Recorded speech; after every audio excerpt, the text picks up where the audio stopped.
Bonjour tout le monde, bienvenue sur la chaîne. Je vous emmène de nouveau en Corée, puis au Japon, avec une saga familiale aussi captivante qu'émouvante, Pachinko de Minji.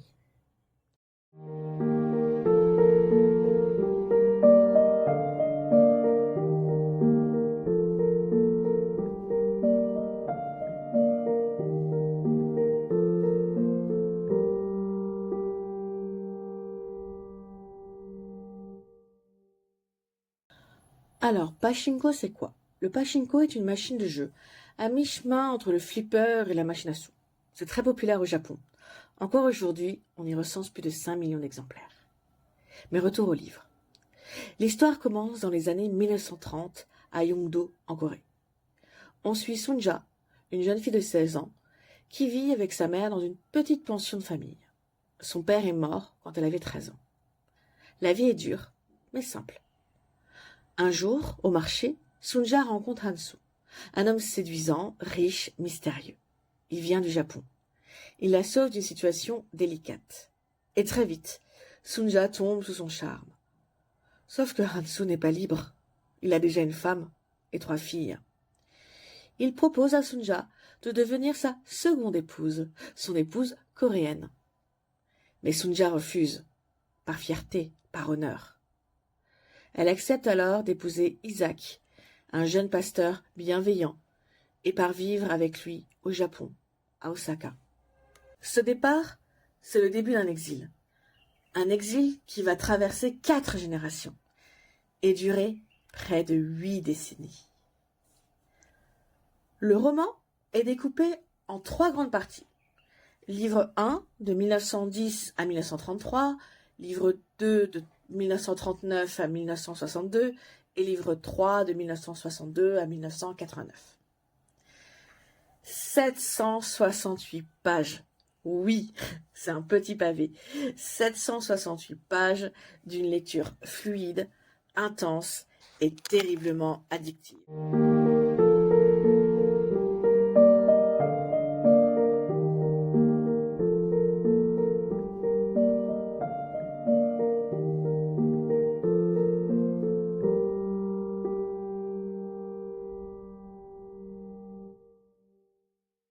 Quelques mots sur l'auteur.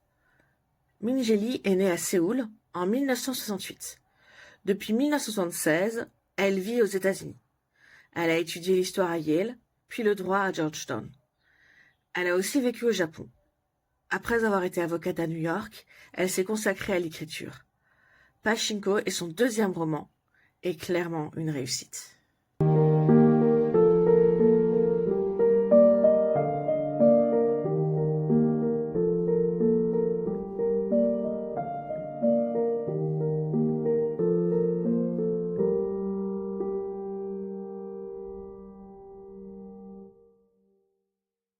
Avant de vous donner mon avis, un petit point historique rapide, parce que c'est essentiel pour comprendre le contexte. La Corée a été colonisée par le Japon de 1910 à 1945. Les Coréens, considérés comme des citoyens de seconde zone, ont été envoyés au Japon comme main-d'œuvre bon marché. On les appelait les Zainichi, et ils étaient victimes d'une discrimination féroce. Après le séisme du Kanto en 1923, des milliers de Coréens ont été massacrés suite à de fausses rumeurs. Même après la guerre, le racisme n'a pas disparu. Et aujourd'hui encore, les descendants des Zainichi vivent avec ce lourd héritage.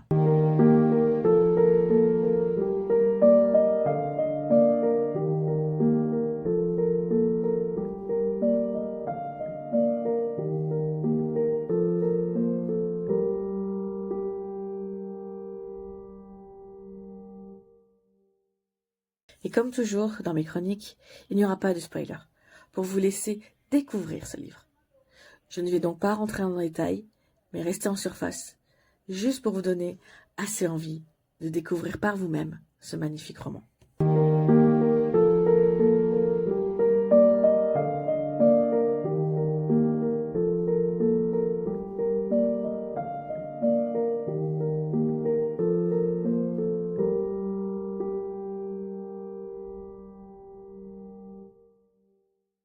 Ce que j'ai vraiment affectionné dans ce livre, c'est la façon dont il dépeint l'animosité des Japonais face aux Coréens, les préjugés et les lois contraignantes, comme par exemple le changement de nom et des prénoms. Beck devient Boku, Mose et son prénom japonisé Mozatsu. Quand j'habitais en Corée, j'avais rencontré des Kyopo, des Coréens d'outre-mer. Et ils m'avaient parlé de ce sentiment d'être toujours entre deux mondes, pas vraiment coréen, pas vraiment japonais. Et je trouve que le livre retransmet bien ce déchirement, notamment avec les enfants de Sunja, Noah et Mose, mais aussi avec son petit-fils, Solomon. Le fait d'avoir lu Les Orchidées rouges de Shanghai, si vous ne l'avez pas encore fait, regardez ma vidéo, m'a procuré des frissons lorsque les Japonais ou leurs alliés proposaient aux pauvres filles des super boulots. Voici un extrait. Je n'aurais jamais dû les laisser partir avec cette baratineuse de Séoul. Mais les filles étaient si excitées à l'idée de voyager jusqu'en Mandchourie et de gagner de l'argent. Elles m'ont promis de rentrer quand elles en auraient assez pour acheter la pension. Ou encore quand ils ont mentionné Nanjing. Le Japon était en crise. Le gouvernement le savait, mais refusait d'admettre la défaite. La guerre en Chine se poursuivait indéfiniment. Le fils de son patron combattait pour le Japon. Envoyé en Mandchourie, l'aîné avait perdu une jambe l'année précédente. Puis, après la mort de la gangrène, le cadet avait été envoyé à Nanjing pour le remplacer. Ce que j'ai adoré dans Pachinko, c'est sa justesse. Le roman ne tombe jamais dans le mélodrame. On ressent tout. La honte, l'injustice, la fierté, la douleur de l'exil, le poids de l'identité fracturée. Je dois vous avouer quelque chose. Au début, je n'ai pas très bien compris pourquoi Minjeli détaillait autant la vie des parents de Sunja. Mais en avançant, j'ai compris. Pachinko, ce n'est pas l'histoire d'une seule femme, c'est l'histoire d'une famille entière, des racines jusqu'aux fruits.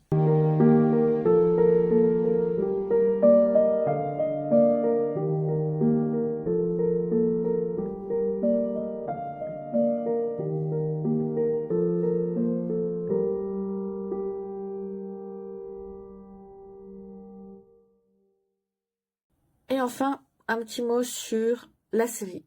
Eh oui, Pachinko a été adapté en série. La série est disponible sur Apple Plus TV.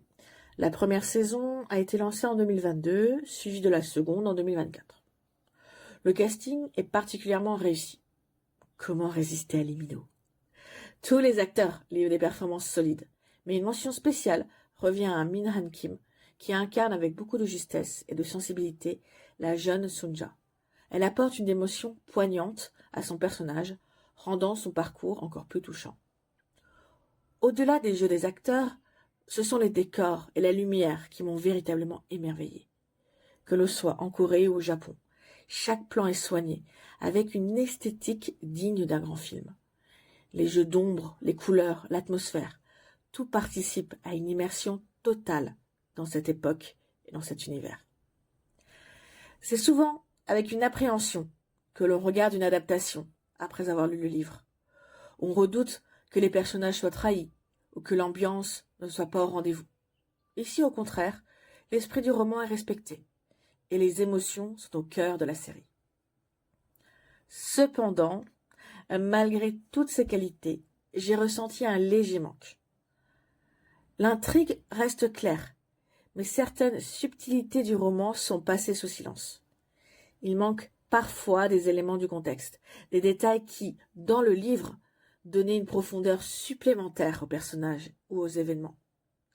Cela n'empêche pas de suivre l'histoire, mais on sent que quelques clés de lecture sont absentes. À mon avis, ceux qui auront lu Pachinko avant de découvrir la série en profiteront encore davantage. Ils comprendront mieux certains silences, certaines allusions, et percevront la richesse du récit dans toute son ampleur. Cela reste, malgré tout, une très belle adaptation, portée par un casting talentueux et une réalisation soignée.